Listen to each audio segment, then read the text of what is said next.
Орой амралтаа ая тухтай өнгөрүүлж байгаа үзэгчтэй оргилог мэдээллийн хөтөлбөрийн 21 цагийн мэдээ эхэлж байна.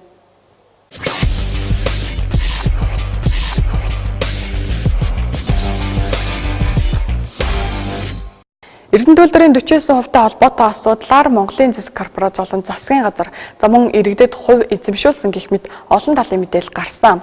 Үүнтэй холбоотойгоор Эрдэнэ төлбөрийн төлөөлөл удирдах зөвлөлийг хуралдуулж, тууцыг шинжлэх асуудалж яригдаад байгаа юм. За тиймээс бид Эрдэнэ төлбөрийн өнөөгийн цаг үеийн асуудлаар Эрдэнэ хотын иргэд ямар мэдээлэлтэй, ямар байр суурьтай байгааг хүргэж байна.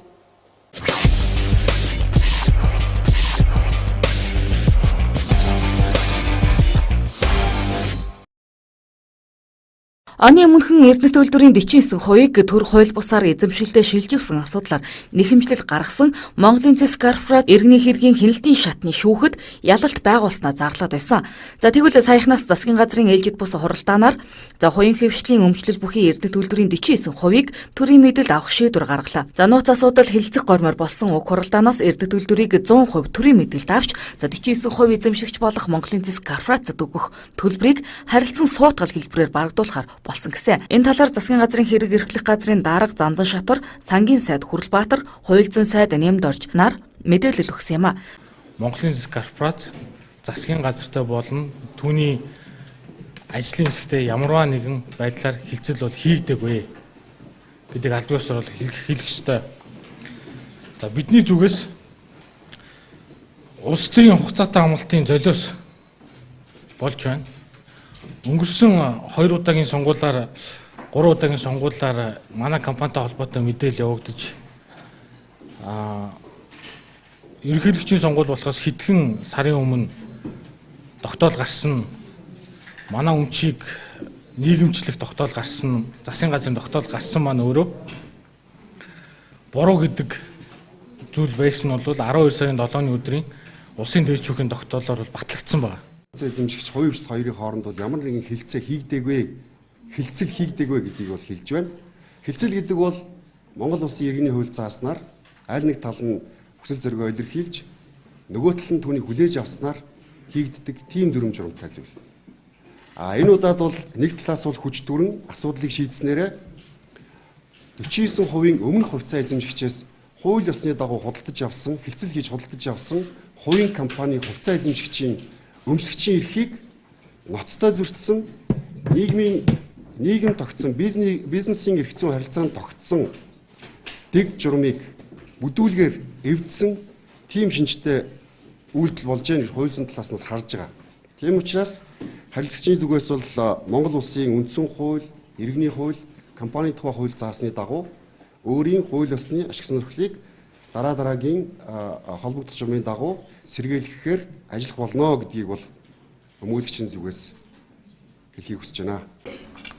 Эрдэнэ төлбөр хязгаарлагдмал хариуцлагатай компанийг нээлттэй олон нийтийн компани хэлбэр шилжүүлж нийт хувьцааны тодорхой хэсгийг иргэдэд эзэмшүүлэх асуудлыг ашигт малтмлын хуулийн 5-ын 6 дахь заалд засгийн газрын үйл ажиллагааны хөтөлбөрийг хэрэгжүүлэх зорилгоор энэ зорилгоор боловсруулж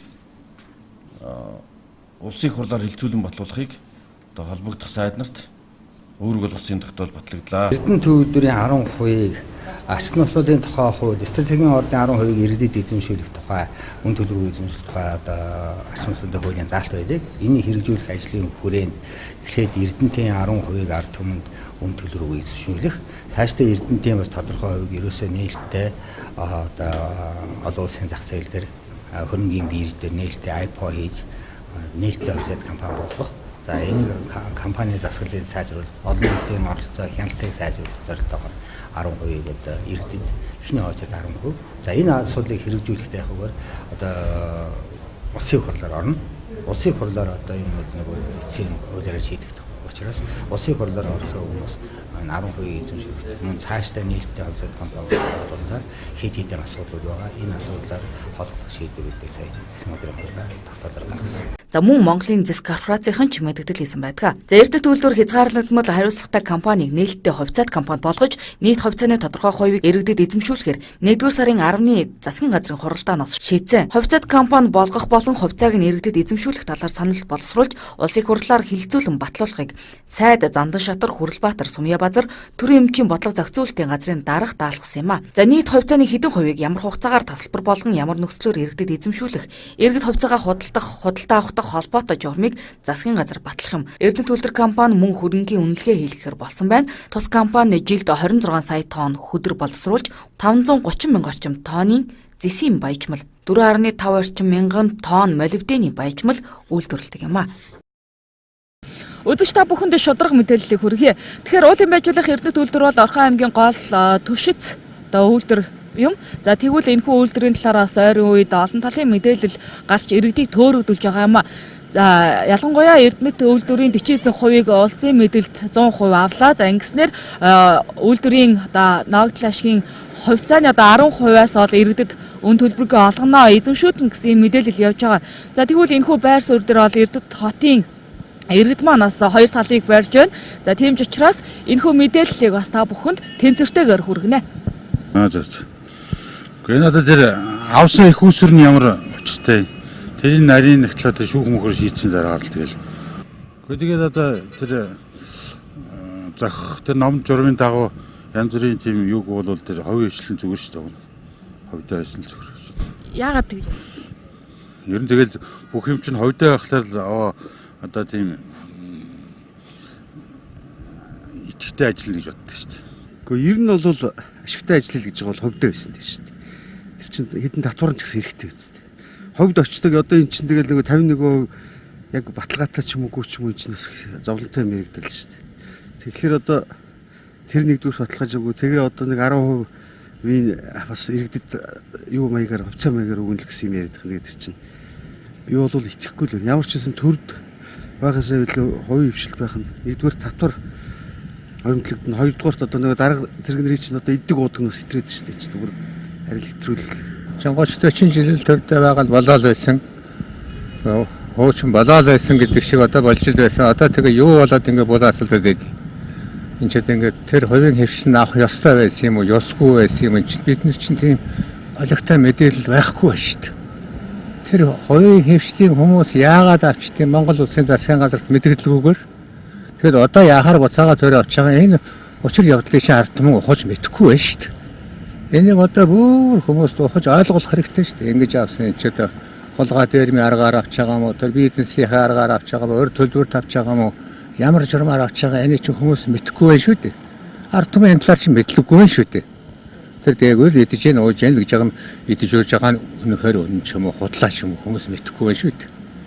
Тэгэхээр Эрдэнэт үйлдвэрийн одоо хувьцааны 10% бол иргэдэд бас өн төлбөргүй олгоно гэж хувааж өгнө гэж байгаа шүү дээ. Энэ дээр таны байр суурь юу? Тэр чинь зөв шүү дээ. Манай мэтийн хөгжчөөч одоо Эрдэнэтэд одоо 40-50 жил ажиллаж байна. Би одоо 1974 оны 12 сард ирсэн хүн. Энд чинь энэ Эрдэнэтийн хувь хвшиг бас биднэрт нэг 5-10 цаас олдвол зүгээр л бид нар ч одоо тэгээ удахгүй яваад өгнө шүү дээ. Одоо улсын мэдлэл шинодод байна шүү дээ. Ер яаж чадсан? Тэ. Улсын мэдлэл очиж одоо энийг чинь зэгслэхгүй бол ер нь харгалгаа шүү дээ. Хувийн байгууллагууд ямар ч компани байсан одоо бол Эрдэнэтийн бол ерөөсөө янзч чадахгүй л. Энэ ерөөс ойлгомжтой асуудал байгаа маа. 51% нь одоо гадаадын банкад байж байгаа. Дэвшүүлс нь өөр хүний дунд явж идэг. Одоо тэгээ алийг өгөх гээд байгаа тодорхой шийдэл байх олон түмэн тодорхой мэдлэг адаггүй ш. Алийг өгөх гээд байгаа 100 өгөх гээд байгаа мó, 40 өгөх гээд байгаа мó, 50-аас өгөх гээд байгаа мó. Энийг мэдгэхгүй, ерөөс мэдгэж байгаа юм байхгүй. Тэгэхээр дээгүүр нэг юм л яриад байдаг. Дороо ажилдаар хэрэгжихгүй юм байна шүү. Энэ ерөөс мэдхгүй.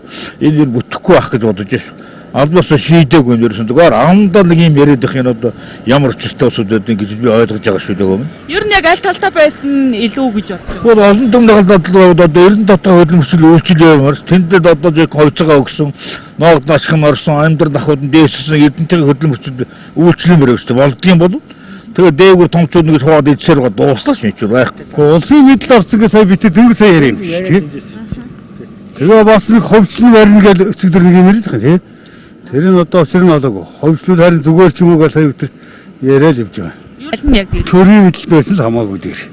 Тэгэхээр иргэдэд төлбөрийн бас нийт хувьцааны 10% бол иргэдэд бас үн төлбөргүй хувааж олгоно. Тэр чинь маш зөв. Тэрээс сая би тэрийн замдаа ярьж явсан. Уян тал дээр бол зөв гэж бодож байна. Тий, ерөнхийдөө хаад мэдээлэлтэй байна л да. Бусдын адил. Ер нь яг хэвдээ энэ төр засаг нь байж байгаа бол тэр засаг төрийн мөнгөөр авсан уу, хэний мөнгөөр авсан тэрийг ялгаж салгаж байгаа байлгүй дээ, тийм ээ. Тэр 49 он корпорацийн хувьд. Тийм учраас би бас нэг төрийн зангаар гаргаад авчиж байгаа болов гэж бодож जैन зүгээр. Гэхдээ тэр хувийн хөвшил мэвшиллийг одоо дарамтлж ярьж инээ тэр гэсэн гэдэг бол асуудал мань мэтэд нэг тийм чухал ч юм уу гэж бодогдоод ахээ. Тэгээ яг хоо энэ арчлын нэг үнэт зүйл гээл ингээл ярьдаг тэр мэрэнд бас нэг сэв сулгахын энэ янз бүрийн яригадаад байгаа юм л да. Тэрэндээ бас зарим талаараа санал нийлж байгаа боловч яг хоо бас нэг төр гэж байгаа бол тэгээд энэ ард түмнээ бодоод энэ Монголын энэ хамгийн их юутай тэр энэ үнэт баялагтай энэ стратеги орд гэж байгаа нэг тэр тодорхой хэмжээг нь хөвчлөн гэдээ яриад байгаа. Тэрийг бол би зөв л гэж бодож байна. Тий. Тэгээд ерөнхийдөө дараа нь тэгээд нөгөө зах зээлийнхаа журмаар тэгээд ховцоод компани болгоод нээлттэй компани болгоод тэгээд явчвал өндөө бас төр засгийн эдгэнж багасах юм болов тий гэж бодох юм байна штэ. Тэгээд мань мэтэд бас нэг наалтцтай бас нэг ирээдүйд хойч үедээ бас нэг хүүхдүүдэд баяжуулчих юм билүү яг үнэ хэлээд.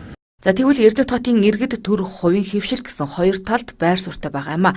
За гэсэн ч хувьцааны тодорхой хувийг иргэдэд эзэмшүүлнэ гэсэн эцэслэн шийдэгдээгүй шийдвэрийг за зөв гэдэгт санал нэгтэйгээр нэгдэж байна.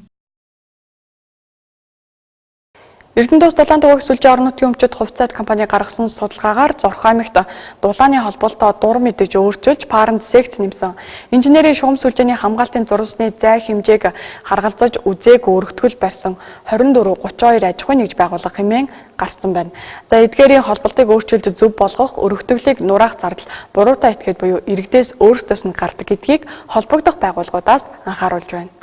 Аймгийн засаг даргын захирамжаар байгуулагдсан 11 хүүхний бүрэлдэхүүнтэй ажлын хэсэг орон сууцны барилгын 1-р давхрыг хийж зориулалт өөрчилсөн өргөтгөл барьсан зэрэгтэй судалгааг өнгөрсөн оны 10 дугаар сараас эхлэх хийсэн. Судалгааны нэгдсэн дүнгээр Эрдэнэт хотод 935 өргөтгөл байгаа гэж гарсан байна. Үүнээс тахны зориулалтаа 202 өргөтгөл, ахуйн хэрэгцээнд өрөө таслага гаргасан 210 өргөтгөл, хаалга шат гаргасан 96 өрх, за үйлчилгээний зориулалтаа 198 өргөтгөл, үйлчилгээний зориулалтаар хаалга болон шат гаргасан 220 аж ахуй нэгж байгаа юм. Тиймээс орон сууцны барилгын 1-р давхарт үйл ажиллагаа явуулж буй аж ахуй нэгжүүдийн үйл ажиллагааны чиглэлийг тодорхойлох, зохих арга хэмжээ авах, нэг давхарт оруулан гадна өнгөцөмжийг сайжруулах, инженерийн шугам сүлжээг чөлөөлөх, барилгын хийдэд нөлөөсөн нөлөөллийг арилгах гэх мэт ажлыг төлөвлөн хийж гүйцэтгэх ажээ. Айл өрх аж ахуй нэгж байгуулгын ахуйн болон үйлчилгээний зориулалтаар орон сууцаа өргөдөхөхдөө инженерийн шугам сүлжээг дайруулах нь олон талын эрсдэлтэй. Учир нь газар доогуур явж байгаа хоолой гэмтвэл тухайн газрыг ухна, тухайн айлын хөрөнгөө гарсан өргөтгөлийг нурааж ухах шаардлагатай болдог юм.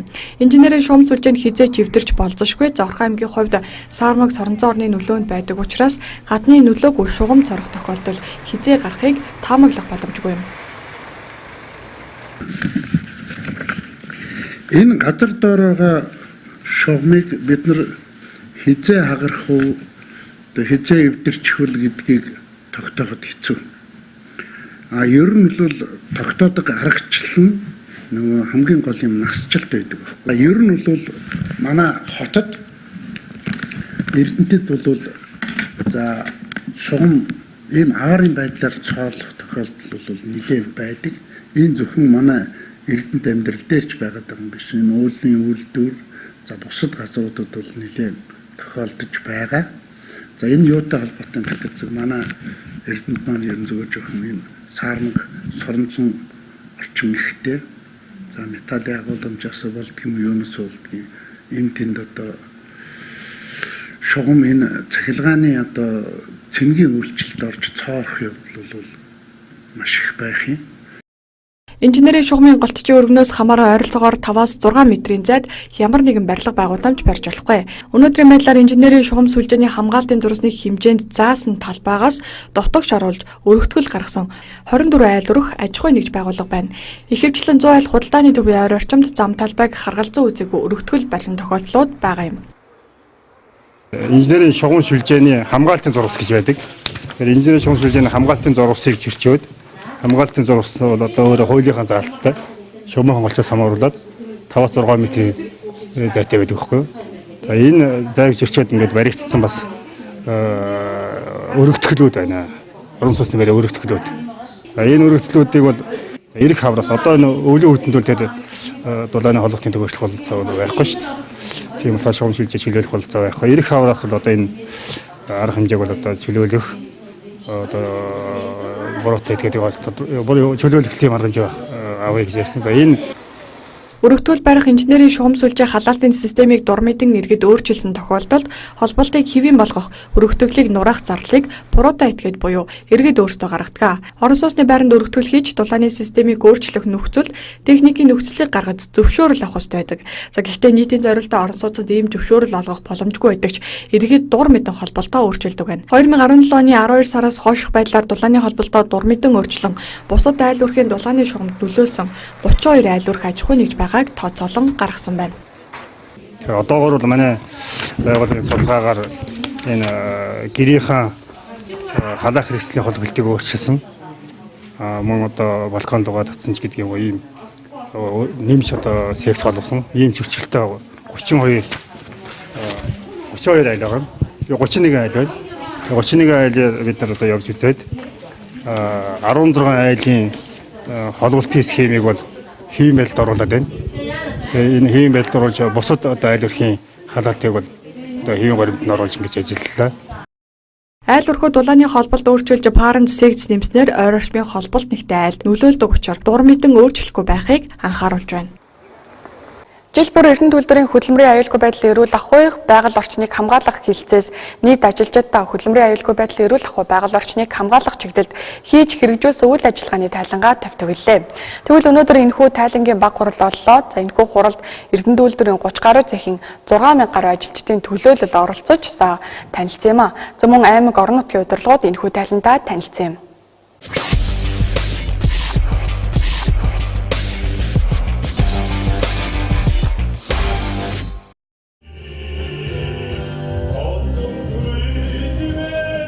Өнгөрсөн онд Эрдэнэ төлөвлөлт хөтөлбөрийн аюулгүй байдал эрүүл ахуй талаас хүний амнаас эрсцэн онц ноцтой гэмтэл гараагүй байна. За нийт 6000 гаруй ажилчдаас 5 осол гэмтэл бүртгэгдсэн нь зурд өмнөх жилүүдтэй харьцуулахад сайн үр дүн гэдгийг онцолж байна. За энэ нь хөтөлбөрийн аюулгүй байдал эрүүл ахуй байгаль орчин хамгаалах хилцээний хийж хэрэгжүүлсэн ажлын үр дүнгийн биелэлт өндөр хувьтай байгааг мөн харуулж байгаа юм а. За нөгөө талаас энэ чиглэлд уулын үйлдвэр шаардлагатай хөрөнгө төсвийг зөв захиран зарцуулсны үр дүн гэж хэлж болох юм а. За энэ чиглэлийн хуулиар тухайн аж ахуйн нэгж нийт зардлын 1.5%-аас дээшгүй хөрөнгийг хөтөлбөрийн аюулгүй байдалд зарцуулна гэж хуульчилж өгдөг бөгөөд үүний дагуу 2017 онд 1.4% буюу 20 гаруй тэрбум төгрөгийг Эрдэнэ төлөвлөлт хөтөлбөрийн аюулгүй байдал эрүүл ахуй байгаль орчин хамгаалах ажилд зарцуулж энэхүү үр дүнтэй ажилласан байнамаа. 2017 онд хөтөлбөрийн аюулгүй байдал эрүүл ахуй байгаль орчин хамгаалах хилцээний тайлангийн хуралд нийтдээ Эрдэнэ төлөвлөрийн төлөөлөл болсон 450 ажилчин удирдлага хамт олон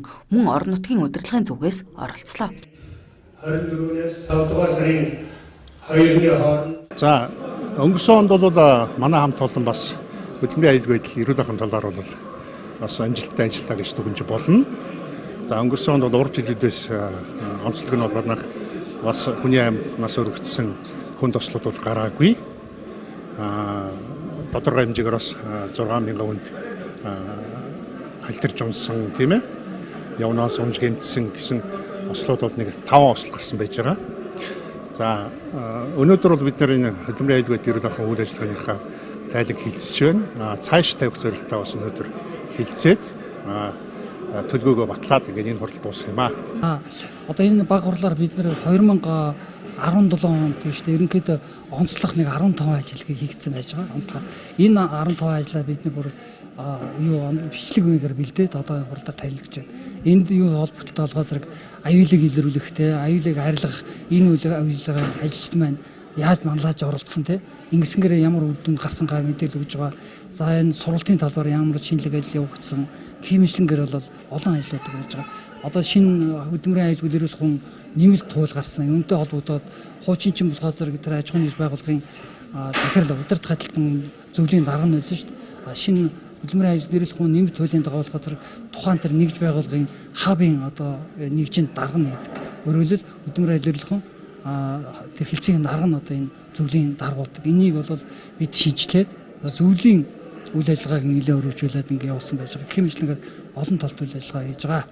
Эрдэнэ төлтөр компанийн хөдөлмөрийн аюулгүй байдал эрүүл ахуй байгаль орчны хамгаалах үйл ажиллагаа нь Огсоос 18001 ба ISO 14001 олон улсын стандартуудын шаардлагын хүрээнд явагдаж байгаа ба за дээрх ажлын хүрээнд хөдөлмөрийн аюулгүй байдал эрүүл ахуйн тухайн хууль Огсоос 18001 2007 MNS Огсоос 18001 2012 стандартад нийцүүлэн боловсруулсан хөдөлмөрийн аюулгүй байдал эрүүл ахуйн бодлого, хөдөлмөрийн аюулгүй байдал эрүүл ахуйн удирдлагын тогтолцооны тухай журам болон хөдөлмөрийн аюулгүй байдал эрүүл ахуйн дүрм журам зааврыг удирдлага болгон ажилтны идэвхтэй оролцоог ханган хөдөлмөрийн аюулгүй байдал эрүүл ахуйн үйл ажиллагааг явуулж байгаа юм а. Компанийн хөдөлмөрийн аюулгүй байдал эрүүл ахуй байгаль орчин хамгаалах хэлтсэн 27 ажилтны бүрэлдэхүүнтэйгээр үйл ажиллагаагаа явуулж байгаа ба за 21 бүтцийн нэгжүүдэд 39 оронтооны хөдөлмөрийн аюулгүй байдал эрүүл ахуйн ажилтан ажиллаж за энэ төрлийн арга хэмжээ, сургалт сурталчилгаа, мэдээллээр уурхачдыг хангаа ажиллаж байна.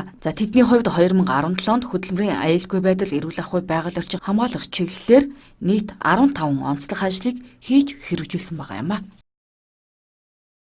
Орхон аймгийн засаг даргын тамгын газар олон Монгол улсын их сургуультай харилцан хамтран ажиллах гэрээнд гарын үсэг зурлаа.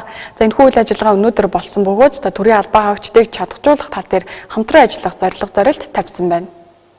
Монгол улсын их сургууль нь 1942 онд байгуулагдсан бөгөөд манай улсын ууган сургуулиудын нэг юм. Монгол улсын их сургууль нь 5 бүрэлдэхүүн сургууль, орон нутагт 2 салбар дахь харьяаллын 2 сургууль, үндэсний статустай 3 хүрээлэн судалгааны бусад нэгжүүтэй. Монгол улсын их сургуулийг 2016-аас 2024 онд хөгжүүлэх стратегийн төлөвлөгөөнд алсын хараагаа Монгол улсын их сургууль нь дэлхийн түвшний их сургууль болоход оршин. За үүний дүнд 2024 онд Монгол улсын их сургууль нь чөлөөт мэдлэг буюу либерал арт уламжлалт суурилсан бүс нутгийн хэмжээнд тэргүүлэх байр суурьтай судалгааны их сургуулж улмаар Азийн шилдэг 100 их сургуулийн игнэнд багтаж орно хэмээн тодорхойлсон. Энэхүү зорилгод хүрэх стратегийн тэргүүлэх чиглэлүүдэд тодорхойлон ажиллаж байгаа. Тэгвэл Монгол улсын их сургуулийн захирал доктор Төмүратор болон тус сургуулийн харьяанд ажилладаг бүрэлдэхүүн салбар сургуулийн захирлууд Орхон аймагт 3 хоногийн хугацаанд ажиллах гэж байна. Энэ хугацаанд Монгол улсын их сургуулийн Эрдэнэ салбар сургуулийн үйл ажиллагаатай танилцахаас гадна аймгийн засаг даргын тамгын газартай гэрээ байгууллаа. Гэрээнд 4 бүлэг 20 заалттай байгаа юм. Ерөнхийдөө сая 2017 онд бол бид нэр засаг даргынхаа үйл ажиллагааны үндсэн чиглэлийг биелдэг бол аймгийн иргэдэг борлороо 86.4% хангалттай гэсэн үнэлгээ авсан. За манай аймгийн засаг даргын тамгын газар одоо бусад аймагуудын засаг даргын тамгын газрын бүтц оронтойтой адил тэгш хэмжээнд явж байгаа. Тэгэхээр цаашдаа бол Орхон аймгийн иргэд бол бас оюунлаг байх ёстой, эрүүл байх ёстой. Ер нь Монгол улсын бас хөгжлийн одоо том одоо гол цэг бол Эрдэнэт үйлдвэр байдаг. Та бүгд эдийн засгийн хувьд бол мэдж байгаа. Ийм учраас бид бол иргэдээ одоо бас боловсролтой болтол онцгой анхаарч ажиллана. Тэгээ энэхүү бас ажиллагаанд мань танай сургуулийн хамт олон бас нэгдэж орж байгаа бид их баяртай байгаа. Тэгээ та бүхэн үйл ажиллагаанд бас амжилт хүсье, хамтын ажиллагаанд амжилт хүсье.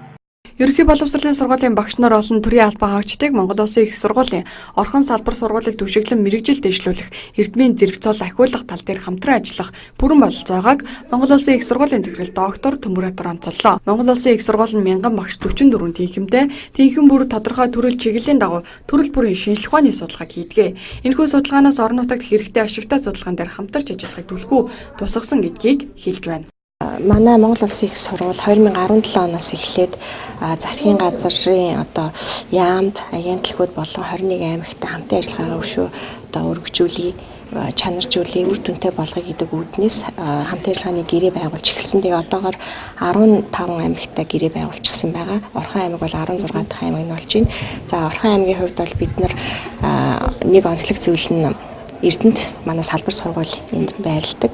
Тэгэхээр энэ салбар сургуулиараа дамжуулаад бид нар зайн сургалтаар мөн одоо багш нарын давчраад эсвэл энд байгаа одоо төрийн албан хаагчид ерөнхий боловсролын сургуулийн багш нарыг одоо дахин сургалтанд хамруулах, урт хугацааны одоо магистр докторийн сургалтанд хамруулах тэр үйл ажиллагааг бол зохион байгуулъя гэж бодож байгаа. Мөн одоо нийтийн удирдлагын чиглэлээр бас аймгийн засаг даргын хамгийн газар ажиллаж байгаа хүмүүс одоо аймгийн одоо байгууллагууд ажиллаж байгаа хүмүүсийг бас сургая гэж харж байгаа. За Хамтын ажиллагааны гэрээний зорилго нь аймаг орон нутагт шаардлагатай боловсон хүчийг бэлтгэх, төгсөгчдийг ажлын байраар хангах, хамтарсан шинжилгээ судалгааны ажил хийх, төрийн албан хаагчдыг мэдлэг боловсрыг дээшлүүлэх чиглэлээр хамтран ажиллах юм. Дашим дуртгад Монгол Улсын их сургууль нь 16 дахь аймагтайгаа хамтран ажиллах гэрээ байгуулж байгаа нь энэ юм. Дараагийн мэдээлэл хүргэе. Жижиг дунд үйлдвэрлэгч, өрхийн үйлдвэрлэл эрхлэгчдийг дэмжин зөвхөн Баян өндөр сумын өрхийн үйлдвэрлэгч, бизнес эрхлэгчдийн бүтээгдэхүүн үйлчилгээг сурталчлах зорилгоор цагаан сар 2018 үзэсгэлэн худалдааг зохион байгуулж байна. За тухайн үзэсгэлэн худалдаанд сумын брэнд бүтээгдэхүүнөд оролцохоос гадна жижиг бичил үйлдвэрлэл эрхлэгчид оролцох хэн бүхэнд нээлттэй гэдгийг дуулгаж байна.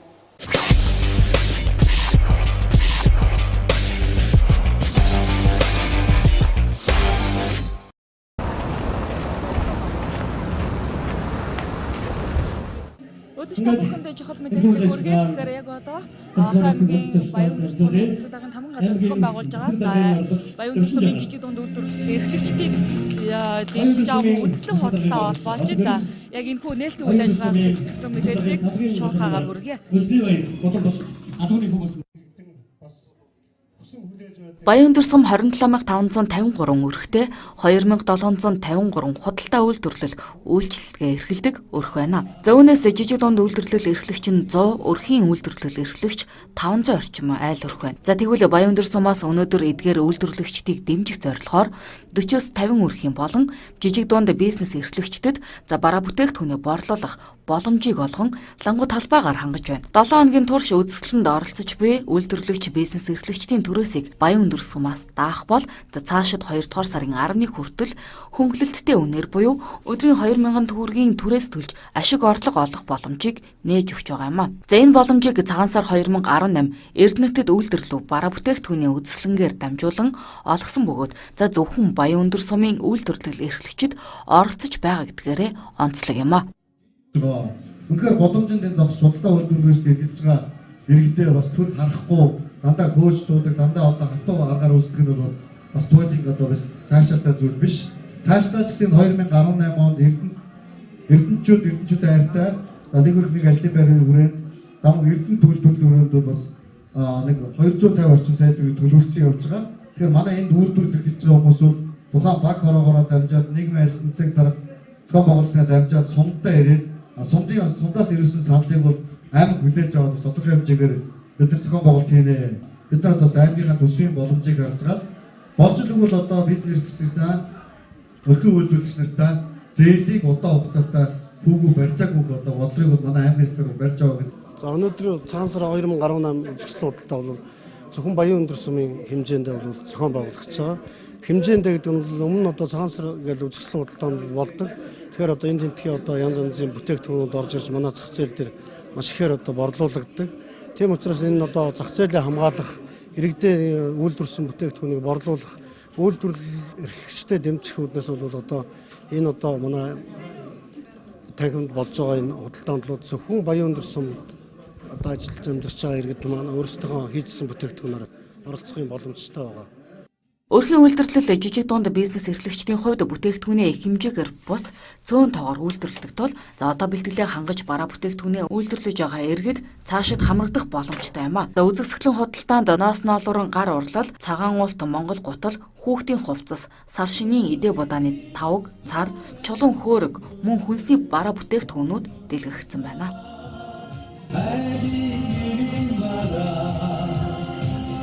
За тэгэхээр одоогор бол өнөөдрийн яг үзэсгэлэн худалдаанд маань бол одоо 30 гаруй өрхийн үйлдвэрлэл эрхлэгч оролцож байна.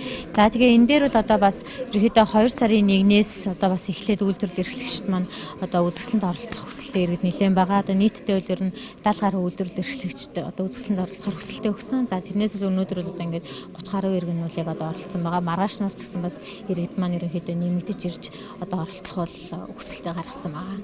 Үзэсгэлэнд оролцож байгаа ер нь төрлүүд ямар бүтээгдэхүүнээр оролцож байгаа юм. Тэгэхээр бас лангуу талбай хүртээмжлэг байгаа. За манай дээр бол ер нь яг талбай хүртээмж бол бас харьцангуй гайгүй. Яагаад тэгэхээр энэ одоо Эрдэнэтэд үйлдвэрлэсэн одоо худалдааны төвийн маань талбай хэмжээ бол өөрөө 253 м2 талбай. Одоо яг энэ хоёр давхрын талбай. Тэгэхээр бол энэ дээр бол одоо бид нар л өнөөдөр яг 30 гаруй үйлдвэрлэл эрхлэгч байна. Энэ дээр бол одоо бас нэмээд дахиад бол одоо хангалттай бас ер нь одоо 10 гаруй үйлдвэрлэл эрхлэгчийг бол дахиад нэмээд авах боломжтой. Бид нар эхнээсээ бол ер нь 40-50 үйлдвэрлэл эрхлэгчийг хамруулна гэсэн төлөвлөгөөтэйс учраас одоо л бас тэр хэмжээндээ хүрэхдээ бас иргэд нэмж хүлээж авах боломжтой гэсэн үг. Ер нь бол захиалга айгүй хэрдэн штэ. Тэгэл ер нь зүгээр байдаг юм уу? Байнгал захиалга юм. Бараа бүтээгдэхүүнээ болохоор зэрэг юу яадаг юм? Дахны үйлдвэрээс гарсан материалыг авч ашигладаг байгаа. Тэгээд гэрт болвол манай хүүхэд мөхөр энэ төр тусалдаг. Хүүхдийн гутал 40-50 мянган хооронд гардаг баг. Орон нутгийн зээл тусламж нь одоохондоо хамрагдаг байгаа. Тэгээд би болохоор хүүхдийн хувцас ер нь голдуу хийдэг. Тэгээд одоо болохоор хөөргөний дайлан байна, малгаанууд байна. Тэгээд хүүхдийн голдуу хувцасаар оролцож байна. Ажлын байр гаргасан байгаа. Тэгээд ер нь сургалт болон хүүхдийн хувцас дагнж хийж байна да. Одоо яг шинээр эхэлж байгаа болохоор яг нэг тийм ашиг орлого бол доктортой биш байна. Тэгээд гол нэг ойдл болохоор материал айгу хэцүү идэг. Одоо нэг гаднаас авдаг шүү дээ. Тэгээ монголчууд өөрсдөө нэг материал даав хийдэг учраас материал айгу үнэтэй тусдаг. Тэгээ үнэтэй материалаар ингээд юм хийгээд тэгээ хөдөлмөрийнхаа хөлс байрны төлбөр ингээд бүх юм шингээхлээр бас жоохон хэрэглэгчдийн гар дээр жоохон үнэтэй тусаад байна уу да гэж боддог. Өнгөрсөн жилийн тухайд Баян өндөр сумын сум хөгжүүлэх сангаас үйлдвэрлэл эрхлэгчтэй дэмжин ажлын байр нэмэгдүүлэх зорилгоор 42 иргэн аж ахуй нэгжид нийтдээ 359.5 сая төгрөгийн зээл тусламж олгосон байдаг бөгөөд цаашид ч энэхүү үйлдвэрлэл эрхлэгчдийг дэмжин тусалцаа үзүүлж хамтарч ажиллахдаа бэлэн байгаагаа илэрхийллээ. Эрдэнэт үйлдвэр хязгаарлагдмал хариуцлагатай компанийн 40 жилийн хүрээнд чөлөөт бүхий насанд хүрэгчдийн улсын аврах шалгаруулах тэмцээн за энэ сарын 12-ноос 14-ний өдрүүдэд болох гэж байна. Энэхүү тэмцээнд эрэгтэй эмэгтэй 10 жилийн тамирчид өрсөлдөхөөс гадна за өнөөдрийн байдлаар 25 багийн 300 орчим тамирчид оролцохоор мэдүүлэг өгöd байгаа юм. Насанд хүрэгчдийн улсын аврах шалгаруулах тэмцээнд Орхон аймгаас 2 багийн 40 орчим тамирчид оролцож хурд хүч авахалсан байгаа сорих юм. Эрдэнэт үйлдвэр хязгаарлагдмал хариуцлагатай компанийн 40 жилийн огтон чөлөөт бүхий насанд хүрэгчдийн улсын аврах шалгаруулах тэмцээнийг энэ сарын 11-ээс 14-ний хооронд Орхон аймагт зохион байгуулах гэж байна. Тус тэмцээний Эрдэнэт үйлдвэрийн 40 жилийн ой болон за Монгол улс бүхий төрлөөр Олимпиас медаль хүртсэний 50 жил за мөн дэлхийн бүхий холбооноос баталсан шин журам мөрдөгдөж эхэлснээс хойш зохиогдож байгаа анхны тэмцээн учраас онцлогтой юм. За мөн Орхон аймагт 15 жилийн дараа 3 дахь удаа зохиогдож буй насанд хүрэгчдийн улсын авраг шалгаруулах тэмцээн маа. Тэмцээний тамирчид эрэгтэй эмэгтэй 10 жилд хурд хүчээс арих бол за одоогийн байдлаар 25 багийн 300 орчим тамирч оролцохоор бүртгэл мэдээлэлээ оруулаад байгаа юм. За мөн энэ удаагийн тэмцээний эрэгтэйчүүдийн 40 эмэгтэйчүүдийн 16 дахь удаагийн улсын аврах шалгаруулах тэмцээн. Тэмцээн 3 өдөр үргэлжлэх бөгөөд 3 дивизэнд зэрэг барилдаа эхэлнэ. Эхний өдөр хөнгөн нийгэм барилдаануудаар чөлөөт бүхий насанд хүрэгчдийн улсын аврах шалгаруулах тэмцээн эхлэх бол за сүүлийн өдөр эрэгтэй эмэгтэй хүнд жингийн болон багийн төрөлд аваргууд тодорхой юм. Хуучин бол 7 жинт тэмцээн уралдаа явуулдаг байсан. Одоо бол 10 жинт өрсөлдөө явагдана. Ингээд энэ 10 жинт болж байгаатай холбогдож бас манай тамирчдын аль жиндээ яаж оролцох вэ гэдэг асуудлууд маш их тактикийн асуудлууд байх шиг байна. Тэгээ энэ дээр бол манай тамирчид дасгалж явуулагчид шийдвэр гаргаад өнөөдөр аль биесээр мэдүүлгээ өгөөд тэгээ хэн ямар чинд оролцох вэ гэдэг нь бол тодорхой болно. За дараачийн нэг онцлог бол энэ тэмцээнд манай Монгол улсын чөлөөт бүхийн бүх одоо супер тамирчид бүгдээрээ бүрэн бүрэлдэхүүнээрээ оролцох ийм байдалтай байна. Мэдүүлгийг харж хахад. Энэхүү тэмцээнд амжилт үзүүлсэн тамирчид Улаанбаатар хотод 7 дугаар сарын 21-нд болох сорилго шалгуурд орох боломжтой болно. Уг сорилгоор Азийн наадамд оролцох тамирчдыг сонгон шалгаруулдаг. За мөн цаашлаад 2020 оны Токиогийн Олимпиад оролцох үндэс суурь болно гэдгийг хэлж байна. Энэ жилийн хувьд одоо дэлхийн аварга Азийн наадам гэсэн томоохон тэмцээнүүд болох юм байна. Тэгэхээр тухайн тэмцээнд Монголын нийт нүүрийг хамгийн өндөрт өргөх боломжтой спортын төрөл бол яг харахгүй чөлөөт бүхэн спорт байгаа. Тэгэхээр чөлөөт бүхэн улсын аваргын тэмцээн гэдэг бол энэ жилийн дотоодын хамгийн томоохон Монгол орон зохиогдох тэмцээн уралдааны нэг юм аа. За ер нь бол энэ жилийн дэлхийн аваргын тэмцээнд шинэхэн дэлхийн аварга орхон маань оролцсон. За мөн олимпик дэлхийн аваргын олимпик хөрөл медаль дэлхийн аварга хөтөлбөрийн баатар Батцэг оролцсон. За дэлхийн аваргын тэмцээний 3 хөрөл медальт Насан Бурмаа, хошоо хөрөл медальт Мандах Наран Бих баяр. За дэлхийн аваргын медальт Өнөр бат Номын Сүмнэ Мэн очир зэрэг манай чөлөөт бүхэн энэ цаг үеийн хамгийн шилдэг тамирчид бүгдээрээ оролцохоор одоо бэлтгэл сургуультай хийгээд Эрдэнэ хотод хэдийнэ ирсэн. Өнөөдөр одоо бүртгэлд хамрагдаа явж байна. Тус тэмцээнийг олон улсын зэрэгтэй 20, улсын зэрэгтэй 24, нийтдээ 44 шүүгчшүүн явуулгажээ. Уг тэмцээнийг Монголын чөлөөт бүхэн холбооны холбогдох хүмүүс болон хууль уурхайн сайд улсын хурлын гишүүн Сумын Азар, үндэсний олимпийн хорооны дэд ерөнхийлөгч Дамдын нар ирж сонирхон гэдэг зохион байгуулагчид мэдэгдэж байна. Шүүлтийн дүрэн бол олон улсын дүрмийнхээ дагуу явагдана. Дүрэн нэрдний одоо хийсэн барилдааны формат өөрчлөгдсөн гэдэг. Энэ нь бол юу өөрчлөгдсөн бэ гэхээр хуучин урд дөрөн жингээ үзээд 16-аас 15 цагийн хооронд жингээ үзээд маргааш өглөө 9 цагаас нэгж барилддаг байсан. Үдээс өмнө урьдчилсан барилдаанууд үдээс хойш пеналийн барилдаа явагддаг байсан нь өөрчлөгдөөд өглөө 8 цагаас жингээ үзээд 11 цагаас барилдаа эхэлдэг юм шахуу форматтай болсон байна. Тэгэхээр энэ дээр мөн тамирчдын тэр жин асалт мөн барилдааны одоо барилдаа хоорондын хугацааны нэгтрэл их богинохон болсон байна. Тэгэхээр энэ дээр мөн манай тамирчдын ур чадвар бас энэ дээр харагдах байхаа гэсэн юм бодолтой байгаа. Яагаад тэгэхээр энэ дүрмээр анхныхаа тэмцээнийг зохион байгуулах гэж байгаа. Тэмцээнийг үзэж сонирхох хүсэлтэй ард иргэд хангаар орны касс болон орох хаалган дээрээс билет худалд авч үзэх боломжтой. Билетийн үн 2000 төгрөг байна. Тэмцээн болох өдрүүдэд урьдчилсан шатны барилдаан өглөө 9 цагаас, жин үзсний дараа эхлэх бол 18 цагаас финалийн барилдаанууд эхэлнэ. За мөн энэхүү насанд хүрэгчдийн улсын аварга шалгаруулах тэмцээнд Орхон аймгаас 2 багийн 40 орчим тамирчин оролцож байна. Чухлыг шударгаар шуурхаг хүргэнээрээ Оргил цаг мэдээллийн хөтөлбөрийн 21 цагийн мэдээ өндөрлөж байна. Мэдээллийн хөтөлбөрийн төгсгөлд цагаагаар мэдээллийг хүлээн авна.